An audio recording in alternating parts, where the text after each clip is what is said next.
Eu estava pensando que há 71 anos, um jovem com 24 anos orava ajoelhado próximo a uma lagoa lamosa. Talvez tenha passado a noite orando. Agora, voltado para o leste, estava ao raiar de um novo dia. Esse era William Marion Branham. E ao raiar um novo dia, naquela manhã de 1933, raiava um novo dia para o povo de Deus, pois Deus enviara seu mensageiro.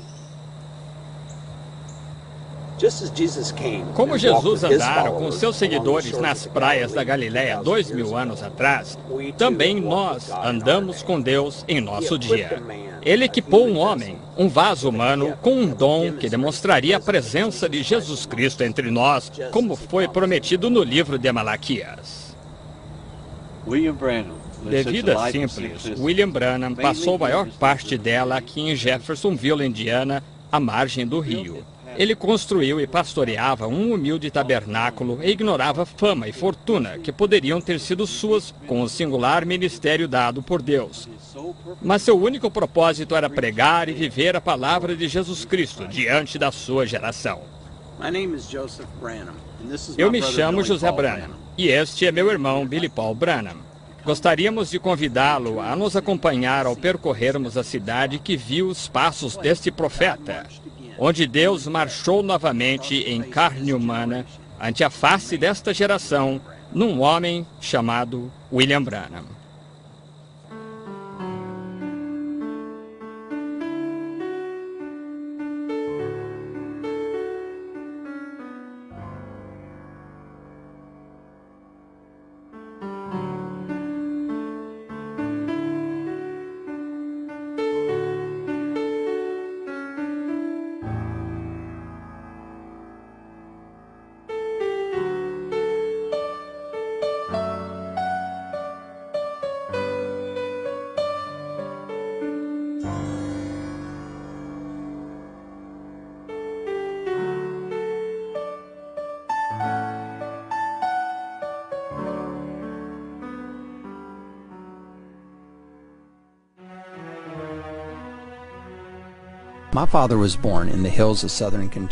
Meu pai nasceu nas colinas do sul do estado de Kentucky, a 19 quilômetros do estado do Tennessee. Um dia, aos 3 anos de idade, brincando fora com seu irmão, ele ouviu uma voz dizer-lhe: "Você viverá perto de uma cidade chamada New Albany." No ano seguinte, ele e sua família saíram de Kentucky e se mudaram para Jeffersonville, Indiana, que ficava a 5 quilômetros de New Albany. As duas cidades encontram-se à margem do rio Ohio e, entre elas, há um marco conhecido como Catarata do Ohio.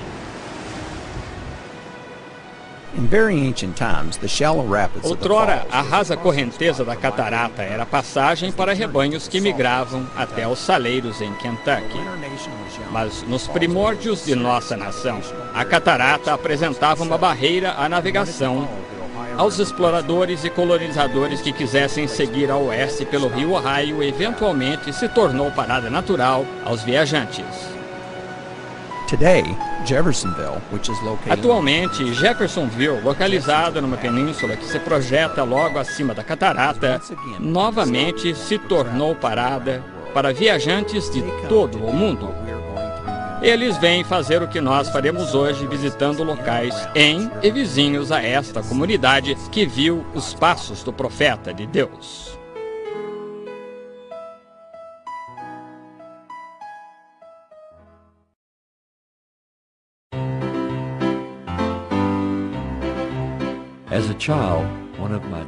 Um dos gostos prediletos de meu pai quando criança era poder de vez em quando visitar esta confeitaria no centro de Jeffersonville, onde por apenas 2 centavos ele comprava um saquinho das deliciosas balas de canela do Sr. Schimpf.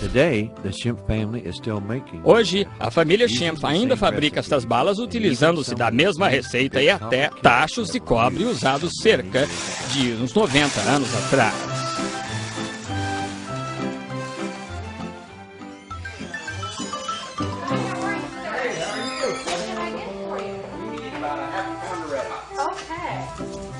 Is there anything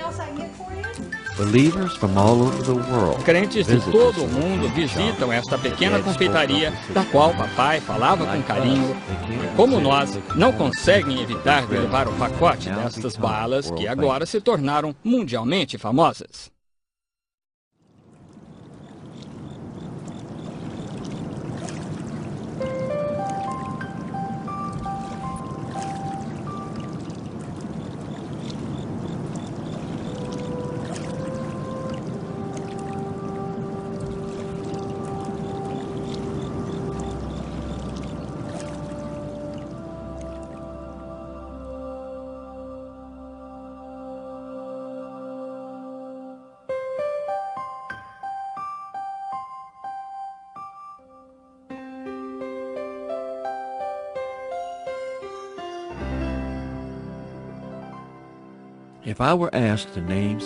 Se me pedissem para citar alguns dos mais notáveis marcos da vida de William Branham, creio que o fenômeno ocorrido neste mesmo lugar aqui, com certeza estaria em primeiro lugar. Era 11 de junho de 1933 e papai realizava batismos aqui no Rio Ohio, ao final da Rua Spring. Ele havia pregado um reavivamento de 2 semanas e os que estavam sendo batizados eram os convertidos desse encontro. Inclusive, o avô de papai de 73 anos, Francis Marion Harvey. Minha mãe, a irmã Hope, tirava fotos com sua nova câmera Kodak Brownie.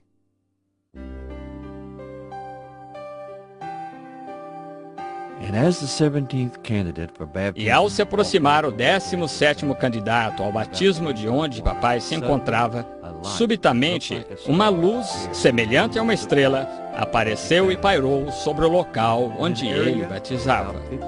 Uma área de 1,5 m² de repente começou a se agitar, e uma voz falou dizendo: como João Batista foi enviado para precursar a primeira vinda de Cristo, você precursará a sua segunda vinda.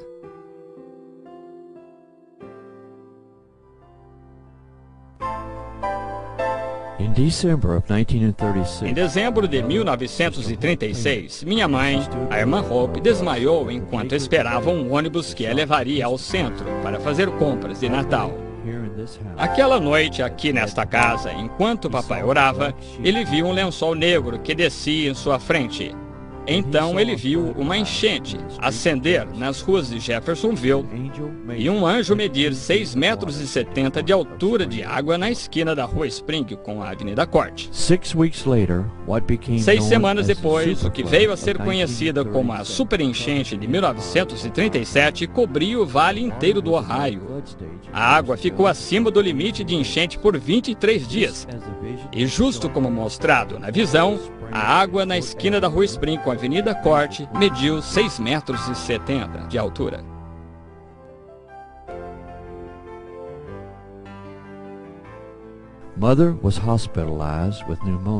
Mamãe foi internada com pneumonia e papai passava todo dia em seu pequeno barco auxiliando as equipes de resgate que patrulhavam as áreas inundadas, buscando sobreviventes e trazendo-os à segurança. Durante um horrível resgate em particular, o motor de seu barco falhou e rapidamente ele foi levado à correnteza perigosa que o levavam em direção à cascata do Ohio. Clamando a Deus por misericórdia, ele pensou na chance que teve de evangelizar, rejeitada por ele. Então, clamou: Senhor, se me perdoares, farei qualquer coisa que desejas de mim. Quando novamente tentou ligar o motor, desta vez pegou imediatamente e conseguiu alcançar a margem com segurança.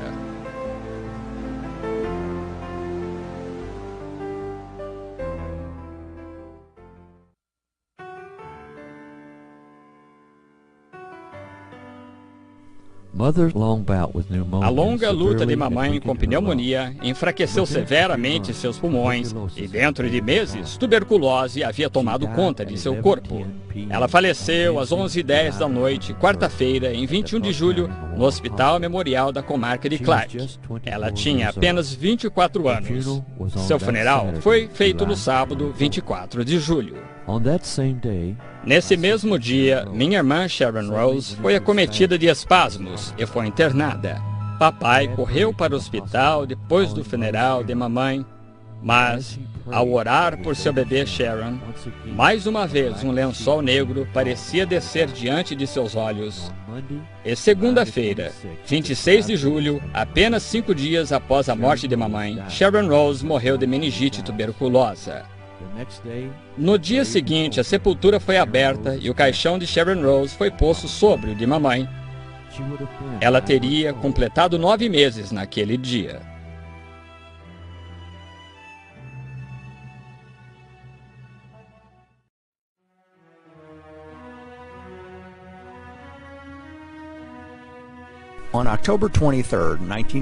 Em 23 de outubro de 1941, William Branham e Meda Marie Broy se casaram. O lar deles ficava do outro lado da rua do Tabernáculo Branham. Quase todos da congregação eram pobres e mal conseguiam se manter.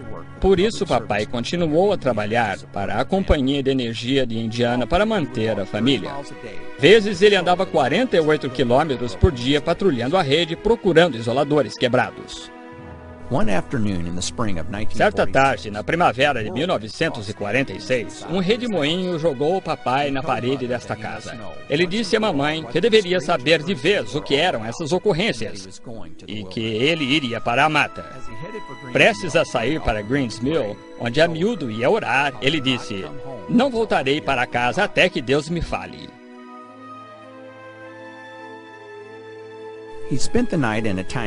Ele pernoitou numa cabana que ficava na mesma área da bem escondida gruta que havia achado quando menino, caçando com armadilhas e pescando para ajudar a sustentar a família. Por volta das 11 da noite, um anjo apareceu. Vi uma luz chegando. Eu tinha então lido a Bíblia. Pensei que fosse alguém vindo reluzindo a lanterna por um buraco na madeira, ou algo assim. Bem no meio da mata e pensei, é alguém chegando. A luz batia no chão espalhando-se mais e mais. Ouvi alguém andando. Era um homem. Estava descalço. Tinha o cabelo até o ombro, usava um manto e eu quase me matou de susto. Ele disse: "Não temas, fui enviado da presença do Senhor Deus para dizer que sua vida peculiar, não tente se afastar dessas coisas. É o seu chamado e Deus te enviará a lugares em todo o mundo para orar pelos enfermos e se conseguires que o povo creia e for sincero, nada fará frente à oração."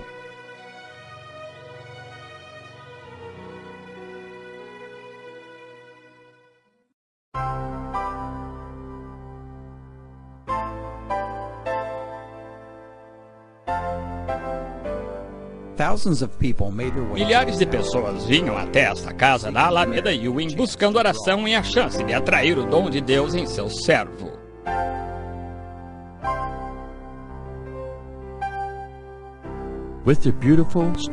Com a bela ênfase das pedras venezianas verde escuro contrastando com a parede branca, a casa de 120 metros quadrados parecia um palácio para mamãe e papai. Mudamos no dia do 7º aniversário de casamento deles, 23 de outubro de 1948. Foi por esta entrada de pedra que a mãe Gambá entrou em 1955. Mancando foi ela pela entrada ainda não pavimentada e deitou-se à frente da casa, esperando a oração. Moro aqui com minha família desde que mamãe se foi em 1981.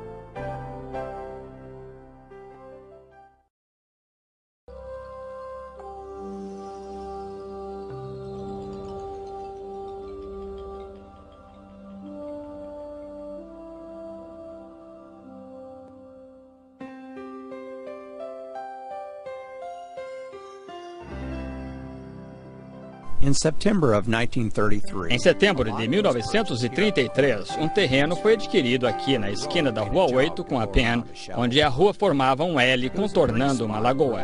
Era um belo local onde lírios brotavam no charco e o transformavam em um jardim.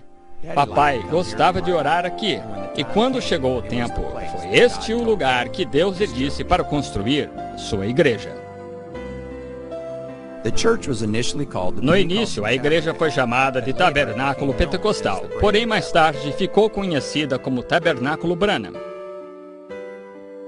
Ele foi reformado várias vezes e a maior ampliação terminou em 1963, acrescentando 150 lugares ao santuário. Mas o mesmo sino que tocou naquela manhã de domingo, 71 anos atrás, chamando os crentes, ainda hoje toca fielmente.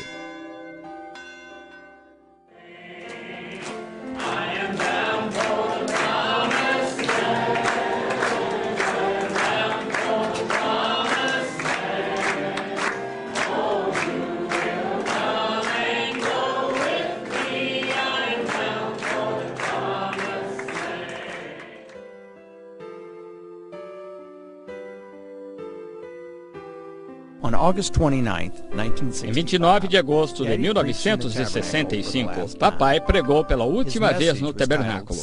Sua mensagem foi intitulada O Éden de Satanás. Antes do hino de encerramento e oração, ele disse estas palavras: a única coisa que sei dizer-lhes é que creio nesta Bíblia de todo o coração, se conheço meu coração como sendo a palavra de Deus perfeita e inadulterada. Baseado nisto eu vivo, baseado nisto me posiciono, e se eu tivesse 10.000 vidas, eu as daria todas para esta palavra, pois é a palavra de Jesus Cristo. E não me importa o quanto tentem prová-la ao contrário, o quanto a ciência tente dizer que ela não é confiável e tal. Para mim, é a única coisa do mundo em que posso confiar é nesta palavra. Está vendo? Ele é meu. Eu o amo, você não?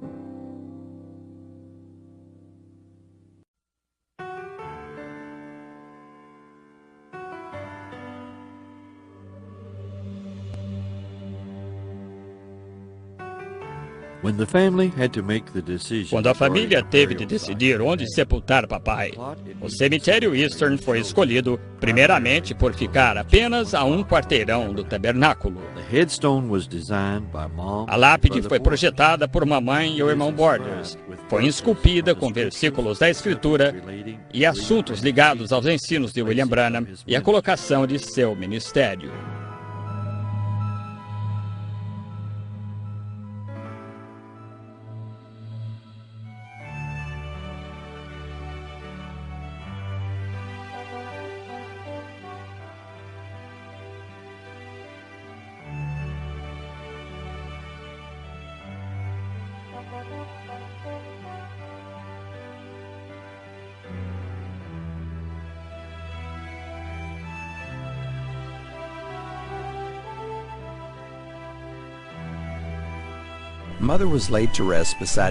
Mamãe foi sepultada ao lado de papai em maio de 1981.